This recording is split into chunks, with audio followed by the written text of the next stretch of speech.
గత జీవితాల్లో everybody has a past here. Do you agree? మీకు మనందరికీ ఒక భయంకరమైన గతము ఇప్పుడు లేదనుకుంటానండి, దేవుని కృపను బట్టి. ఆ గతము క్షమించండి, ఆ గతాన్ని బట్టి వీఆర్ స్టిల్ ఫీలింగ్ గిల్టీ. చాలా మందికి ఇంకా అపరాధ భావన, గతంలో అంత భయంకరంగా ఉండేదాన్ని. నా దేవుడు నిజంగా సంపూర్ణంగా నన్ను క్షమించాడంటారా?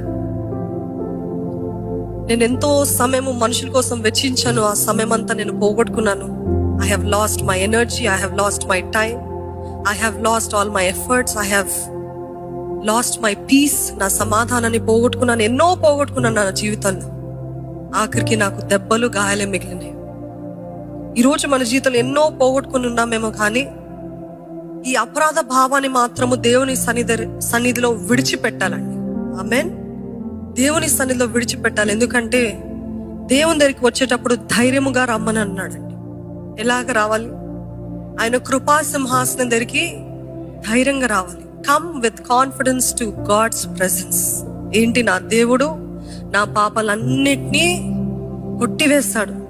నా పాపాలన్నిటినీ ఆయన రక్తం చేత కొట్టివేస్తాడు. ఒక బ్యాంక్లో మీ డబ్బులు ఉన్నాయి, మీరు వేసుకున్న సేవింగ్స్.